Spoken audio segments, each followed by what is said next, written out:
સ્વામિનારાયણ હરે સ્વામિનારાયણ હરે. રવિવાર છે આજે. તારીખ આજે 7 જાન્યુઆરી 2024.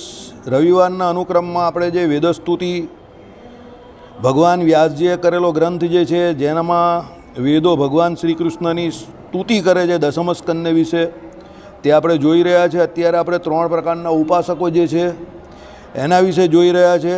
બરાબર. પૃથ્વી આદિ પંચભૂતો પ્રત્યેક એક કરતાં 10 ગણા મોટા છે. તે પંચભૂતો સહિત બ્રહ્માંડ અક્ષરના તેજમાં અણુની માફક સૂક્ષ્મ દેખાય છે. એ સર્વે કારણોનું પણ કારણ છે. એ અક્ષર બ્રહ્મ મહાપુરુષ ભગવાનને રહેવાનું ધામ છે, એમ વિદ્વાનોએ વર્ણવ્યું છે. બરાબર. એટલે ચિદાકાશ જે છે એની આપણે જે વાત છે તે સમજતા હતા કે ભાઈ ચિદાકાશ કેવી રીતે 2 પ્રકાર છે. એટલે અક્ષર બ્રહ્મના 2 પ્રકાર કહેલા, સગુણ સાકાર અને નિર્ગુણ નિરાકાર. તો એને કેવી રીતે સમજવાનું? બરાબર. તો અક્ષર બ્રહ્મ સ્વયં પ્રકાશ છે અને બીજાના પ્રકાશની જરૂર છે, એ આપણે જોયું ગયા વખતે. અને ભગવાનના ઉપાસક શાશ્વત ભક્તો એને ભગવાનને રહેવાનું બ્રહ્મ જ્ઞાન કહે છે. એટલે ભગવાનને રહેવાનું સ્થાન, એટલે અહીંયા અક્ષરધામ જે ભગવાનને રહેવાની જગ્યા છે એની વાત કરી રહેલા છે. પછી શું કહ્યું? પૃથ્વી આદિ જે પંચભૂતો પ્રત્યેક એક કરતાં 10 ગણા મોટા છે. હવે દાખલા તરીકે તમે અહીંયાથી અસ્તાવરણે સહિત જે આખું બ્રહ્માંડ જોવ તો પૃથ્વી છે, પૃથ્વી પછી કયું છે? તેજ છે. પૃથ્વી, જળ, તેજ, વાયુ, આકાશ બધા એક કરતાં 10 ગણા વધારે છે. છેલ્લે મહતત્વ અને અહંકાર, અને એના પછી માયાનું ગોળ અંકાર. હવે આ બધું કોનું છે? આપણું પૃથ્વી જે અહીંયાની જે છે ને એની બહારના આ બધા આવરણ છે તેની વાત છે. અત્યારે અહીંયા જે તમને દેખાય છે તે બધું પંચીકૃત છે. પંચીકૃત એટલે શું છે?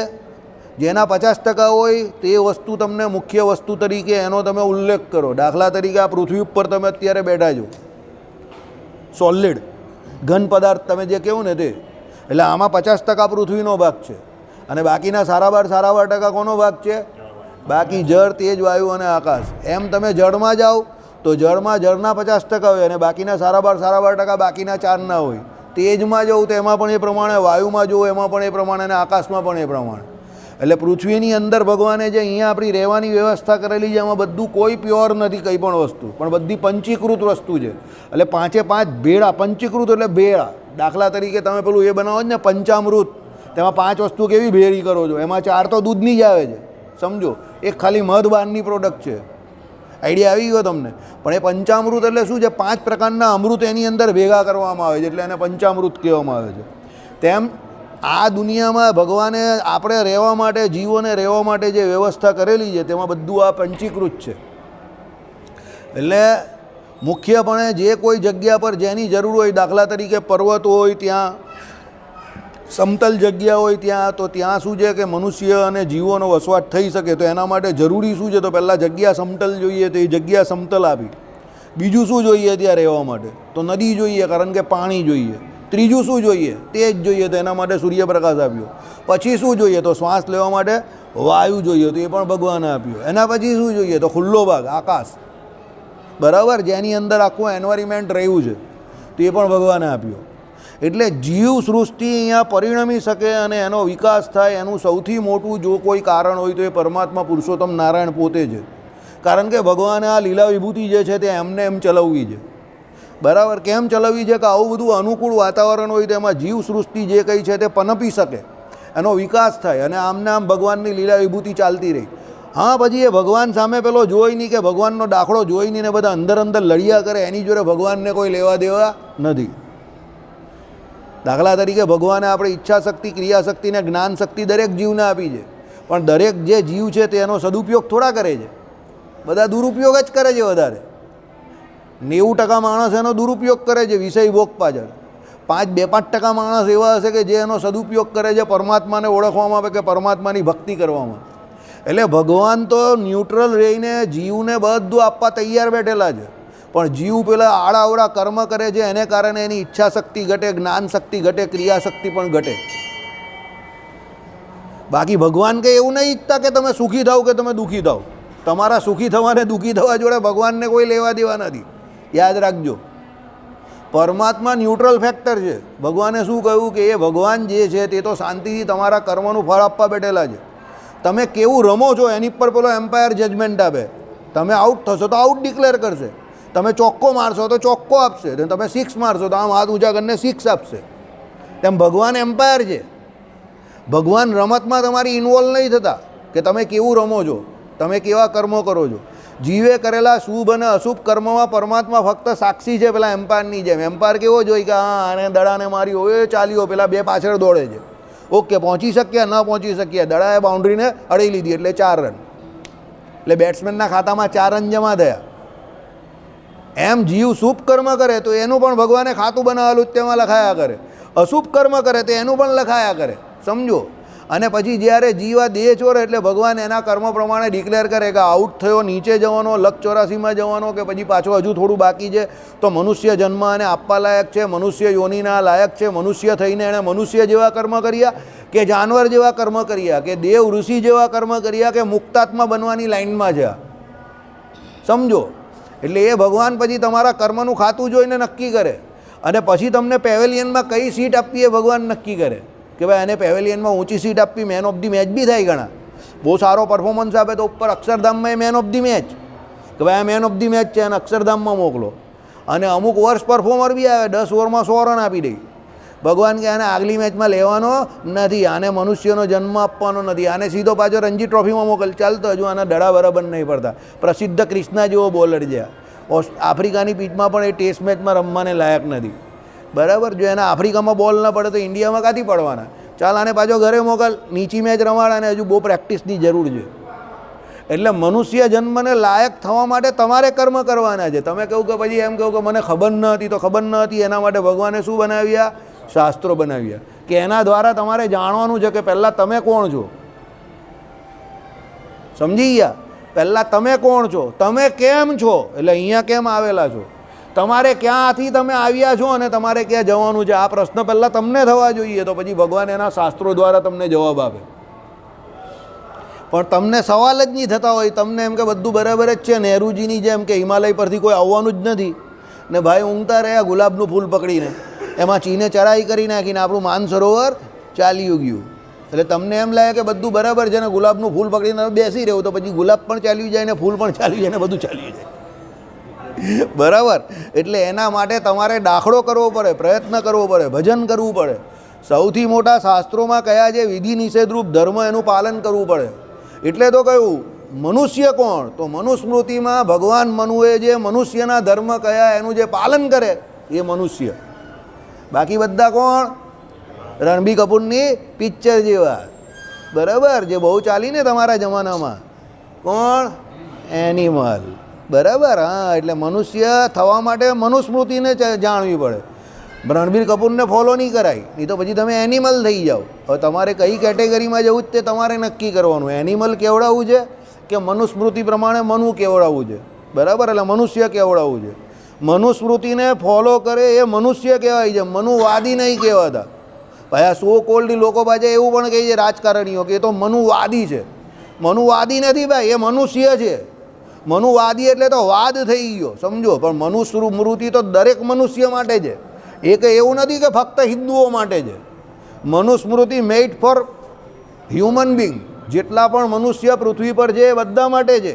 અને જે એનું પાલન કરશે એ જ બધા મનુષ્ય છે. અને આના પછીના જન્મમાં એ જ પાછા મનુષ્ય બનશે, સમજી ગયા? એટલે ભગવાને આ બધી વાત તમને સૃષ્ટિ પ્રકરણની આ બધી સમજાવવાની પ્રયત્ન એટલે કરેલો. તમને એમ કે આ બધું કેમ સમજાવતા હશે, સૃષ્ટિ કેમ થઈને આમ ને તેમને, આપણે ક્યાં લેવા દેવા છે એની જોડે? ભાઈ આપણે બહુ લેવા દેવા છે. કોણ ખાંસે છે? પેલા ભાઈ જ ખાંસે છે. ચાલો કંઈ નહીં. એટલે શું છે, બધા એક એક કરતાં 10 ગણા વધારે છે. એ પંચભૂતો સહિત બ્રહ્માંડ અક્ષરના તેજમાં અણુની માફક સૂક્ષ્મ દેખાય છે. મહારાજે શું કહ્યું? એ આખું ચિદાકાશ જે છે તે તો કેવું છે? સર્વવ્યાપક છે. અને એ ચિદાકાશને વિશે શું છે? અનંતકોટી બ્રહ્માંડ જે છે તે બધા રહેલા છે. અને અનંતકોટી બ્રહ્માંડ કેવા દેખાય છે? બધા અણુ સરખા દેખાય છે, એકદમ નાના. એટલે ચિદાકાશ એટલું મોટું છે. હવે એ હોય ને શક્ય છે, કારણ કે આ ભગવાનની લીલા વિભૂતિ જે છે તે એક પાદ છે અને પેલી ભગવાનની જે છે તે ત્રિપાદ છે. તો એ 3 ગણી મોટી છે. તો એની અંદર તો આ બધા નાના નાના જ દેખાય ને બ્રહ્માંડ. પેલી 3 ગણી મોટી વિભૂતિ હોય અને એ બાજુ ભગવાનની વિભૂતિ, એટલે એ કેટલી મોટી વિભૂતિ હોય, બરાબર. અને આ એક પાદ વિભૂતિ છે. આખા અનંતકોટી બ્રહ્માંડ એમાં બધા આવી જાય, બરાબર.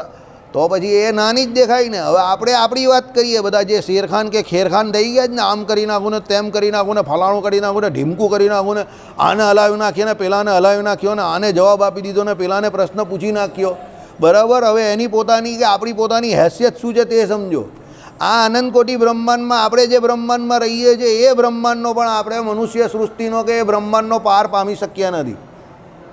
એટલે તમે એક મોટું બોર્ડ હોય એમાં એક આમ ડોટ મૂકો ને, એ ડોટ મૂકવા જેટલી પણ તમારી કે મારી કોઈની હેસિયત નથી. ને તમે પાછા એમાં હોશિયારી મારો, આને હલાવી નાખ્યો, પેલાને હલાવી નાખ્યો, ખંભીસનો કોલર ઊંચો કરી નાખ્યો, માથાના વાળ ઊંચા કરી નાખ્યા, બરાબર, બધું બહુ કરી નાખ્યું, આને શીખવાડી દીધું, પેલાને શીખવાડી દીધું, આને જવાબ આપી દીધો, પેલાને હલાવી નાખ્યો.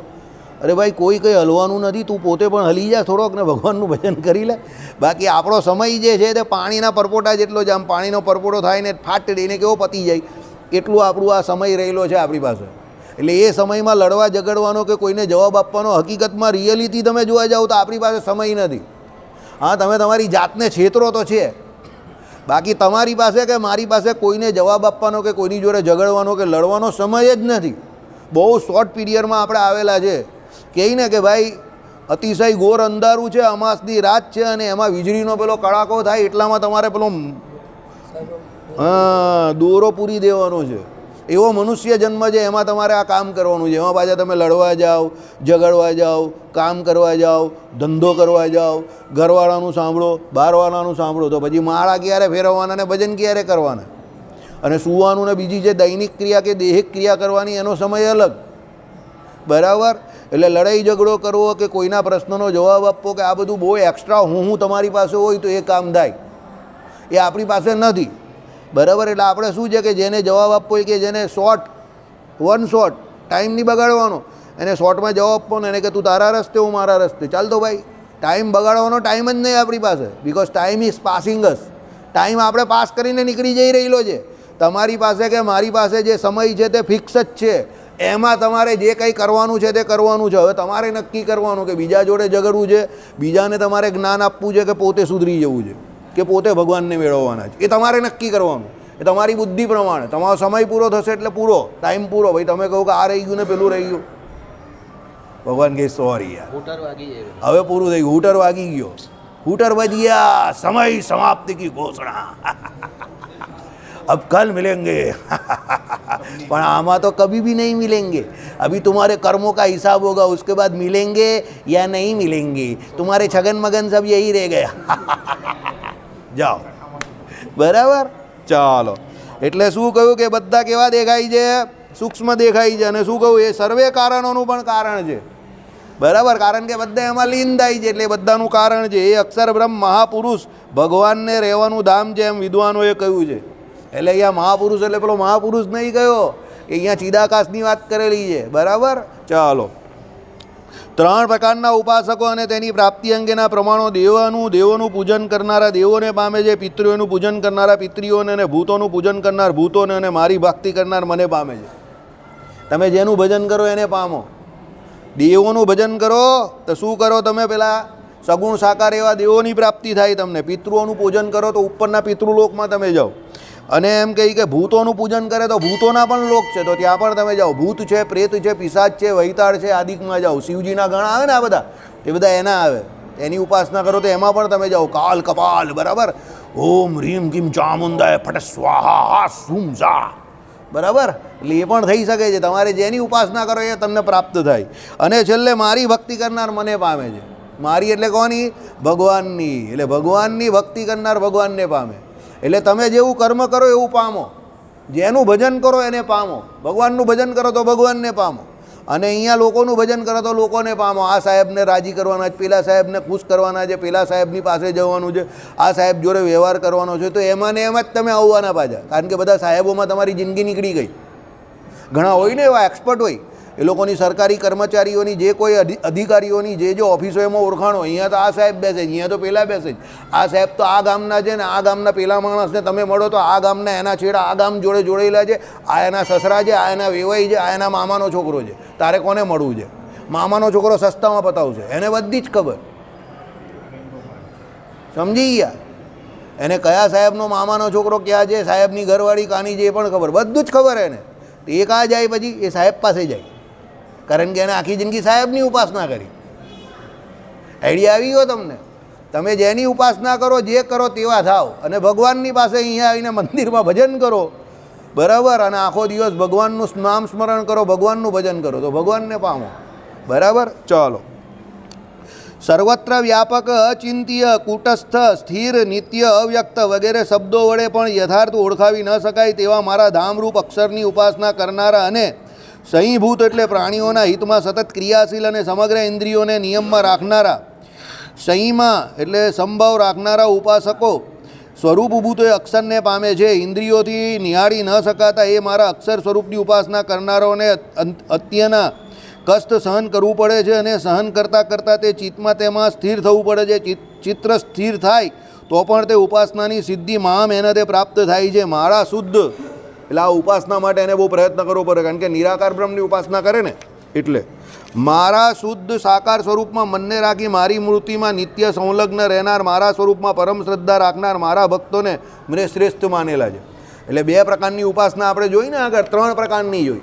પહેલાં તો પેલા સગુણ સાકારવાળા અને પેલા જે દેવતાઓની ઉપાસના કરનારા, જે કોઈ તો આ લોકને પરલોકમાં સુખી થાય, દેવતાઓના લોકમાં જાય, પાછા આવે, પાછા જાય, પાછા આવે, પાછા જાય. બીજા જે આમાં કયા એ પ્રમાણે શું સર્વત્ર વ્યાપક, ચિદાકાશ જે કહ્યું છે તે બધે વ્યાપક છે, સર્વવ્યાપક. અચિંત્ય એનું ચિંતન થઈ શકે એવું નથી. પછી શું કહ્યું કૂટસ્થ, એ કૂટસ્થ જ, એ કંઈ કરતું નથી.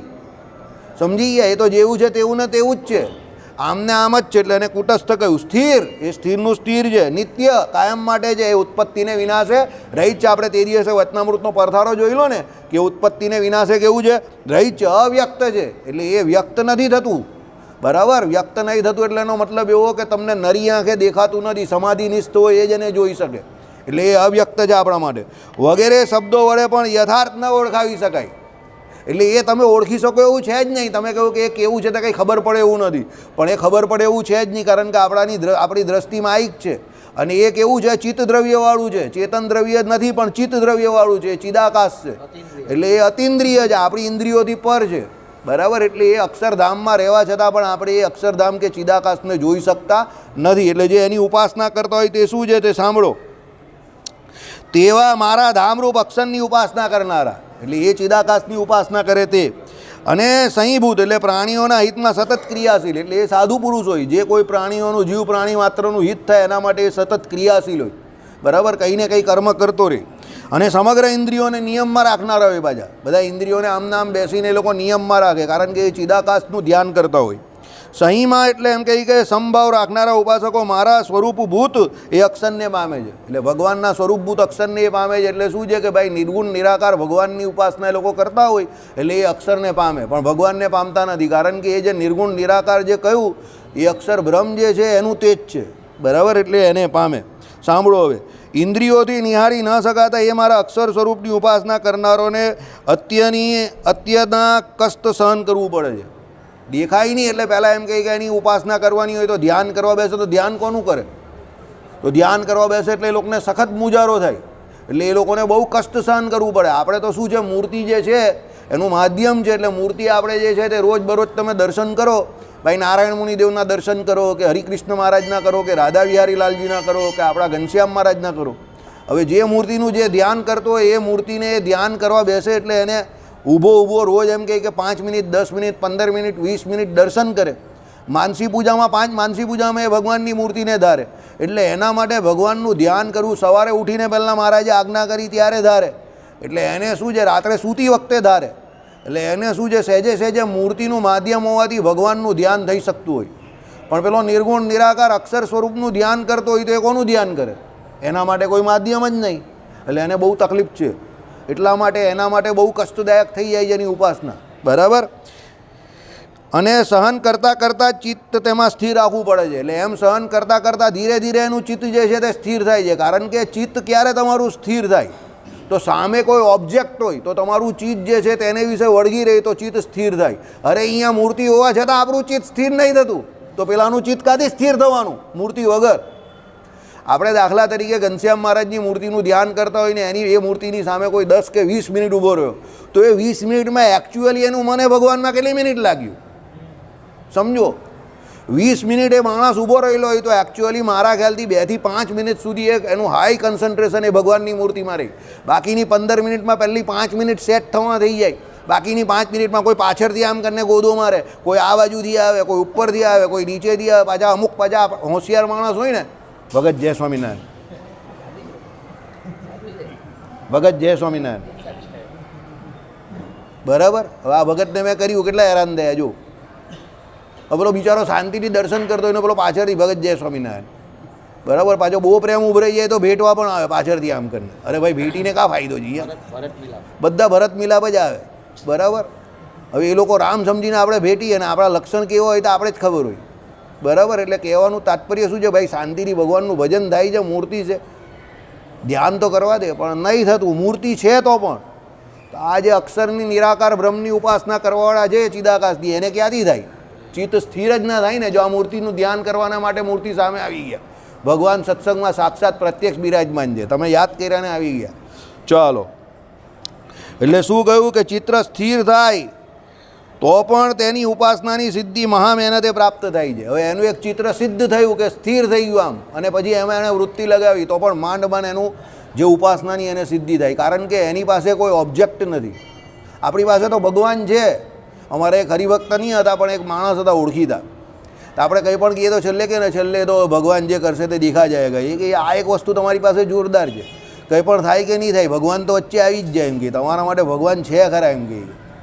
મેં કહું અત્યાર સુધી આપણે બચેલા કોને કારણે છે? તો ભગવાનને કારણે જ બચેલા જ છે, બરાબર. બાકી કિતને ચલે ગયે જિસકે નામ નિશાતક મિટ ગયે. તો પછી ભગવાન તો હોય જ ને. મેં કહું ભગવાન વગર તો આપણે ચાલે એવું જ નહીં. એટલે અહીંયા શું કહ્યું કે ભાઈ ભગવાનની ઉપાસના વગર એ લોકો જે નિરાકાર બ્રહ્મની ઉપાસના કરે એ છેલ્લે સિદ્ધ પણ મહા મહેનતે થાય. એટલે મારા શુદ્ધ, હવે ભગવાને અહીંયાથી લાઈન બદલી. હવે શું કરે તે સાંભળો. હવે અહીંયા સુધી નિરાકાર બ્રહ્મવાળા હતા, હવે શું? મારા શુદ્ધ સાકાર સ્વરૂપમાં. શુદ્ધ સાકાર સ્વરૂપ આ શબ્દ સમજવા જેવો છે કે ભાઈ ભગવાનની આ મૂર્તિ જે છે તે ભલે બનેલી હોય પંચધાતુની કે પાષાણની કે કાષ્ઠની, પણ તમારે એને શું સમજવાની છે? અક્ષરધામની મૂર્તિ જ સમજવાની છે, શુદ્ધ સાકાર. એમાં માયિક ભાવ જરા પણ પરઠવાનો નથી. આ તો ભગવાન જે છે તે અક્ષરધામ તુલ્ય મૂર્તિ છે. એટલે એ ભગવાનની આ મૂર્તિ અને અક્ષરધામની મૂર્તિમાં અણુસરખો પણ ફરક નથી એમ સમજીને આ મૂર્તિનું ધ્યાન કરવાનું છે. એટલે ભગવાને શું કહ્યું? શુદ્ધ સાકાર સ્વરૂપ.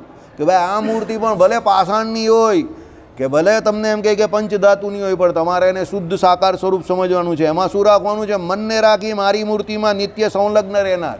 એમાં તમારે મનને નિત્ય જોડી રાખવાનું છે અને સંલગ્ન રહેવાનું છે એને, બરાબર. એટલે મૂર્તિને કાયમ માટે ધારવાનો પ્રયત્ન કરો. પ્રથમનું પહેલું વચનામૃત શું કહ્યું? ભગવાનની મૂર્તિને વિશે મનની વૃત્તિ અખંડ તેલ ધારાવત રાખવી, એનાથી કઠણ કોઈ સાધન નથી અને એનાથી મોટી કોઈ પ્રાપ્તિ નથી, બરાબર. જેમ જગતમાં મા તમારી જે હોય ને, માતાથી મોટી તમને કોઈ ભગવાને આપેલી પ્રાપ્તિ નથી. યાદ રાખજો. એ તો આપણે સહેજે સહેજે મળી ગયો એટલે આપણે ખબર ન હોય, કદર ન હોય એની. મનુષ્ય જન્મ હોય કે કોઈ પણ જન્મમાં પરમાત્માની જો સૌથી મોટી જીવાત્માને આપેલી ગિફ્ટ આ લોકમાં હોય તો એની માતા છે, સમજો. પણ એને એની કદર નથી. અને એ પ્રમાણે આ લોકને વિશે જીવને ભગવત પ્રાપ્તિ થઈ તો એ જીવના રૂડા થવા માટે સૌથી મોટું સાધન એ ભગવાનની મૂર્તિ છે. કાલે આપણે સ્લેટમાં લખેલું ને, ભગવાનની મૂર્તિનું ધ્યાન હંમેશા કરતા રહેવું. કારણ કે તમને આધ્યાત્મિક જગતમાં જે કંઈ પણ પ્રાપ્ત થશે એ ફક્ત ને ફક્ત ભગવાનની મૂર્તિના ધ્યાન દ્વારા થશે. યાદ રાખજો. એટલે જેટલું તમે ભગવાનની મૂર્તિનું ધ્યાન કરશો એટલી તમને આધ્યાત્મિક જગતમાં ઉન્નતિ મળશે. બહુ વધારે પડતું શોધખોળ કરવાની કોશિશ નહીં કરો. આ શોધી નાખું, પેલું શોધી નાખું, આ જાણી નાખું, પેલું જાણી નાખું, પેલું ફલાણું ઢીમકું. ભગવાનની મૂર્તિને વિશે જરા સ્થિર થાવ, બરાબર. આ બહુ મોટી ગેમ છે. અનંત કોટી કાળથી આપણે આ ગેમ રમી રહેલા છે અને આપણે અત્યારે અહીંયા જે બેઠેલા છે એનું કારણ શું છે કે એ ગેમ અત્યાર સુધી આપણે શું કરતા આવેલા છે? હારતા આવેલા છે. અને એ હારીએ કેમ છે? એમાં સૌથી મોટું કારણ શું છે કે આપણે અત્યાર સુધી ભગવાનની મૂર્તિમાં આપણું મન લગાવ્યું નથી, એટલે જ હારી ગયા છે, સમજો. આપણે આમ તેમ ઉપર નીચે બહુ ફાંફા મારવા ગયા છે. પણ જો ભગવાનની મૂર્તિમાં આપણું મન સ્થિર થઈ ગયું હોય તો મહારાજે કહ્યું એ પ્રમાણે અંતકારે જો ભગવાનનું સ્મરણ થઈ ગયું તો આ જીવ અભયપદને પરમપદને પામે છે અને પછી આ લોકને વિશે આવતો નથી. પ્રથમનું પહેલું વચનામૃત. અને સમાધિમાં જે એમ કહે કે જીવ ગયા હોય તે પહેલાં એમ કહે કે જીવને ભગવાનના ધામમાં જતો જુએ છે, બરાબર. પ્રથમનું પહેલું વચનામૃત બહુ ઇમ્પોર્ટન્ટ છે, સમજજો. એટલે ભગવાનની મૂર્તિની આમ તેમ ન જાઓ. ગો ટુ બેઝિક કરો. બેઝિક શું છે તો મંદિરે આવો, દર્શન કરો, 5 માનસી પૂજા કરો, સત્શાસ્ત્રનો અભ્યાસ કરો, શિક્ષાપત્રી વાંચો, સત્સંગી જીવન વાંચો, વચનામૃત વાંચો, મહારાજે જે 8 સત્શાસ્ત્ર ગયા આટલું પહેલાં પાકું કરો, પછી બીજું બધું જોવું. પણ બેઝિક પહેલાં, બેઝિક શું 5 માનસી પૂજા કરો. તો 5 માનસી પૂજા કરવા માટે શું જોઈએ? અહીંયા આવો ત્યારે ભગવાનની મૂર્તિ જે છે એની સામે તમે 10, 15, 20, 25 મિનિટ ઊભા રહી શકો. પહેલાં અહીંયા સ્થિર થાવ. નહીં તો ઘણા હરિભક્તો હું જોઉં આ બાજુથી આવે ને આ બાજુથી બહાર, આ બાજુથી આવે ને આ બાજુથી બહાર જવાતું નથી, નહીં તો આમથી સીધો બહાર નીકળી જાય. કેમ? મન સ્થિર જ ન હોય તો શું કરે? ભાગમ ભાગે ભાગા હા. બરાબર, એટલે સ્થિર થાવ. પહેલાં ટેસ્ટ મેચનો એક નિયમ છે, પહેલાં પીચ પર જુઓ, વાતાવરણ જુઓ, દડા સ્વિંગ થાય છે, આમ જાય તેમ જાય, બોલર કોણ છે, બહુ ટાઈટ લાઇન પર બોલિંગ કરે તો ઊભા રહો, પહેલાં સ્થિર થાવ. આજે 11 હતી, બરાબર, તો આજે છગન મગન બહુ આવેલા પાછા રવિ સભા એટલે, બરાબર. તો તમને સમય પહેલાં તરત મળે નહીં, આગળ મૂર્તિ સામે જવાનો, મૂર્તિના દર્શન કરવાનો, તો થોડી ધીરજ રાખવાની, પછી ધીરે ધીરે ઉંદરની જેમ જગ્યા કરવાની, અને એક એક બેબી સ્ટેપ ભરતા ભરતા આગળ જવાનું. પછી મૂર્તિની સામે જગ્યા મળે તો 10 મિનિટ ઊભા રહ્યો. ધક્કાધક્કી કે ગોદાગોદી ન કરવાની, પણ પ્રેમથી. કેમ? આપણું પ્રથમ અને અંતિમ લક્ષ્ય શું છે? મૂર્તિ છે. યાદ રાખજો, મૂર્તિને કદાપી ગૌણ કરવાની નહીં. બધી મોટી મોટી વાત બધા બહુ કરશે, મેડિટેશન કરો ને આનું ધ્યાન કરો ને ફલાણું કરો ને ઢીમકું કરો, કંઈ થતું નથી. બરાબર, બરા ભલા ધ્યાન કરવાવાળામાં જોઈ લીધા, ધ્યાન કરે, ધ્યાન તો થતું નથી, પણ બીજો બધા તીવ્ર વાંસવાળા બધા વાયુ છોડતા હોય બેઠા બેઠા, બરાબર, એટલે ધ્યાન કંઈ થતા નથી એમ. એટલે સીધા સીધા ભગવાનની મૂર્તિનું ધ્યાન કરે તો એ થાય, બાકી તો વાયુ જ છોડતા હોય બધા. ચાલો, એટલે શું કહ્યું કે ભાઈ મારી મૂર્તિમાં નિત્ય સંલગ્ન રહેનાર, મારા સ્વરૂપમાં પરમ શ્રદ્ધા રાખનાર મારા ભક્તોને મેં શ્રેષ્ઠ માનેલા છે. એટલે જેનું મન ભગવાનને વિશે રાખ્યું, જેને લગાવ્યું, એ બધા શ્રેષ્ઠ છે. બરાબર, એટલે શ્રેષ્ઠ બનવું હોય તો પણ ભગવાનની મૂર્તિનું ધ્યાન કરો. આ રીતે સર્વ પ્રકારે મારા સ્વરૂપ પરાયણ થનાર, આપણા કોઈ પણ કાર્ય હોય એમાં ભગવાનને વચ્ચે રાખો. સવાર પડે ત્યાંથી રાત્રે આપણે સૂઈ જઈએ ત્યાં સુધી, ધીરુભાઈ કહી ગયેલા ને એમના છોકરાઓને, કલ્લો દુનિયા મુઠ્ઠી મેં, કે ભારતનો કોઈ પણ માણસ ઉઠે અને રાત્રે સૂઈ જાય ત્યાં સુધી એના હાથમાં શું હોવું જોઈએ? રિલાયન્સ જ રિલાયન્સ. બરાબર, તો તું પાક્કો વેપારી. એમ એના બાપા એના છોકરાને શીખવાડી ગયા. હા, પેલો ખાય તો કસમ પણ રિલાયન્સથી ખાવો જોઈએ. બરાબર, અને જાય તો પણ આ લોકમાંથી જવો જોઈએ રિલાયન્સ કી કસમ એમ કરીને. બરાબર, કેમ? તો જ તારા બાપાએ તે ધંધો કર્યો એવું કહેવાય. એમ આપણે શું કસમ ખાવાની? સવારે ઉઠીએ એટલે પહેલાં ભગવાનની મૂર્તિનું ધ્યાન, રાત્રે સૂઈ જઈએ ત્યાં સુધી એ ભગવાનની મૂર્તિનું ધ્યાન. દરેક કામમાં, નોકરી ધંધા કામ ધંધે જાઓ તો એમાં પણ, રસોઈમાં જાઓ તો રસોઈમાં પણ કે ઠાકોરજી માટે થાળ બનાવું છું. બરાબર, નોકરી ધંધે જાઓ તો ભગવાન માટે થાળની વ્યવસ્થા કરવા જાઉં છું. બરાબર, જે કોઈ ધંધો કરતા હોય તેમાં ધર્મ નિયમથી કામ કરો. થાળ જ્યારે બની જાય ત્યારે ઠાકોરજીને અર્પણ થાય એવો જ થાળ બનાવવાનો. બાકી ઘણા મેં હરિભક્તો જોયા તિલક ચાલ્લો કરતા હોય, પણ પછી કે એ તો છે ને જરા હૃદયને વિશે તકલીફ છે ને એટલે લસણની 2 કળી હતી ને તે પેલા તેલમાં નાખીને રોજ પીવું છું. કેન્સલ, તેરા બાજી કેન્સલ હો ગયા ભાઈ. બરાબર, હજુ તું દેહના ચૂંથણામાં જ પડી રહેલો છે. સમજો, ભગવાને ના પાડી કાંદો અને લસણ આપણા ભક્તોએ, હરિભક્તોએ કોઈ દિવસ ગ્રહણ કરવો નહીં. એટલે જે ઠાકોરજીને તમે થાળ તરીકે અર્પણ કરી શકો એ જ વસ્તુ તમારે ગ્રહણ કરવાની છે. બાકી બધા બધું કહ્યા કરે કે આ કરવાથી આમ થાય ને પેલું કરવાથી. હવે એમ થઈ ગયું હોય તો બધા અહીંયા 200 વર્ષના ડોલાઓ અટવાતા નહીં હતા. સમજો, બધા અજર અમર થઈ ગયા હતા તો. બરાબર, એ તો જ્યારે જે મરવાનો જ તે મરવાનો જ છે. એટલે ભગવાને જે કહ્યું એ પ્રમાણે જ રહેવાનું, ધર્મ નિયમમાં રહેવાનું. પહેલાં સાચા અને પાકા સત્સંગી થાવ, પછી મૂર્તિને વિશે તમારું ચિત્ત લાગશે, ભગવાનના સ્વરૂપને વિશે. સત્સંગી ન હશો, ધર્મમાં જેટલી પોલ હશે એટલી તમારી કાચિયપ અને એટલી ભગવાનની મૂર્તિને વિશે કે સ્વરૂપને વિશે વૃત્તિ રહેશે નહીં. એટલે કોઈ ગમે તે કહે, આપણે શિક્ષાપત્રીની આજ્ઞા પ્રમાણે રહેવું. ઘણા લોકો કહે કે અત્યારે છે ને એ ભગત જરા આજ્ઞા પડે એવું નથી. અરે તો ભગવાને લખેલું છે 212 પછી 213મા શ્લોકમાં કે ભાઈ 2000ની સાલ પછી આ શિક્ષાપત્રી અમારી જે છે તેને રિનોવેટ કરવાની જરૂર છે, હવે એ આજ્ઞાઓ પડશે નહીં. એટલે એના પછી તમારે 213મા શ્લોક પછી અમે પાછા લખવા આવશું અને એના પછી તમે અમે કેમ જેમ કહીશું એમ કરશું, એવું લખ્યું છે. શિક્ષાપત્રી તો દરેક કાળમાં પડે એવી છે, એટલે તો ભગવાને લખેલી છે. ઘણા દાયા મને કહેવાય ભગત અત્યારે પડે એવી નથી. મેં કહું તું પડે એવી નથી તો તું જા, તારું કામ નથી. બરાબર, ભગવાને લખ્યું હોય એટલે પડે એવી જોઈ. મહારાજે વચનામૃતમાં જવાબ આપેલો છે. ધર્મોની વાત જે શાસ્ત્રોમાં શ્રીજી મહારાજે કરી કે જે કોઈ સત્શાસ્ત્રોમાં મોટા પુરુષોએ કરી કે ઋષિ મુનિઓએ કરી એ ધર્મ સહેજે સહેજે પાડી શકાય એવા જોઈ. એની બહાર જાય એટલે વધુ પાડે, પાખંડ ધર્મ કે કલ્પિત ધર્મનું આચરણ કરે એ દુઃખી.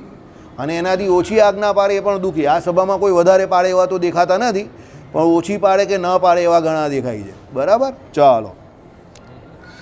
આ રીતે સર્વ પ્રકારે મારા સ્વરૂપ પરાયણ થાય, સર્વ કર્મ મને અર્પણ કરનાર, અનન્ય ભક્તિ યોગથી મારું ધ્યાન કરનાર. તમે જે કંઈ કર્મ કરો તે બધું શું કરી દેવાનું? શ્રી કૃષ્ણાર. પણ રાંદેર મંદિરમાં પતરા લાગી ગયા, પણ આપણે શું કહેવાનું ભાઈ? શ્રી કૃષ્ણાર અર્પણ. કારણ કે ભગવાનથી ભગવાન માટે જે કંઈ થયું તે ભગવાનનું જ થયું જ કામ.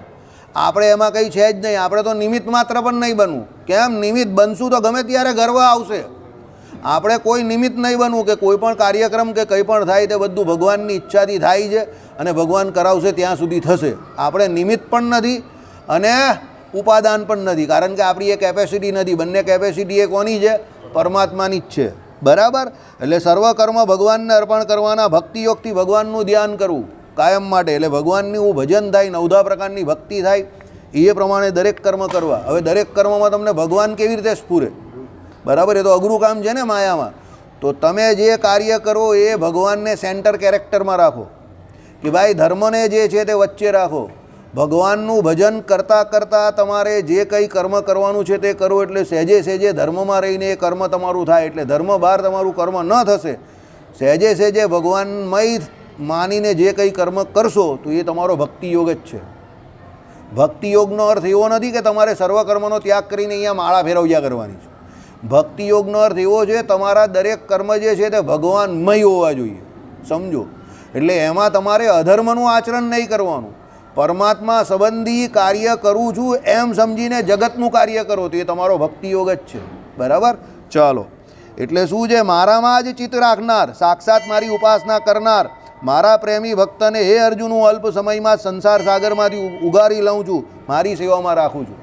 એટલે તો આપણે શ્રીજી મહારાજે કહ્યું, ત્યાગી હોય કે ગૃહી હોય, ત્યાગી ગૃહીમાં મોટો નાનો કોઈ નથી. જેની સમજણ શ્રેષ્ઠ એ શ્રેષ્ઠ.